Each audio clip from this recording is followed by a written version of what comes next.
Okay, so I don't have Princess Peach out, but I do have Shy Guy this time, and he is out with me to answer a few questions about hognose keeping. First of all, yes, Princess Peach actually has bit me. She was much smaller than she is now, and so she didn't actually even break skin, but she has a very strong food drive. So she thought I was food and figured she'd take a bite. Shy Guy, on the other hand, he has never bit me before, but he has the bigger attitude of the two.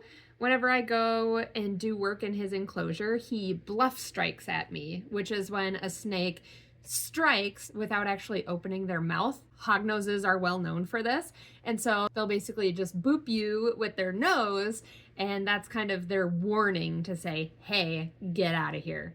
As far as the temperature goes for a hognose snake, in the hognose enclosure, you need to have a basking spot of around 90 to 95 degrees. And then on the cooler side of the enclosure, you can let it get down to like 70, 75, but you really don't want to go much lower than that. So there are many ways to increase temperature in an enclosure, even if you have a cooler space, but that's going to be dependent on how cool your space actually is, the budget that you have, the type of enclosure that you have. There's a lot of different factors that go into the heating of a reptile enclosure. You also brought up heating rocks, which I do want to touch on because honestly, I'm amazed people still talk about these things. Heating rocks are actually really dangerous sources of heat. They are unregulated heat, and so providing a heat rock usually will result eventually in your animal getting burned or creating some sort of fire hazard in your enclosure. I said this in a recent video, but I'm going to say it again because it's super important.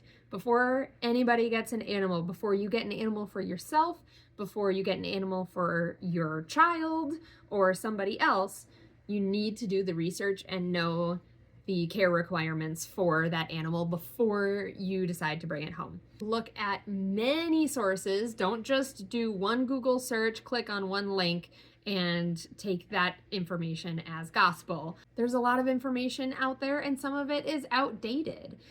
Take, for example, the heat rock stuff that still floats around, and so many people still don't know that they aren't safe.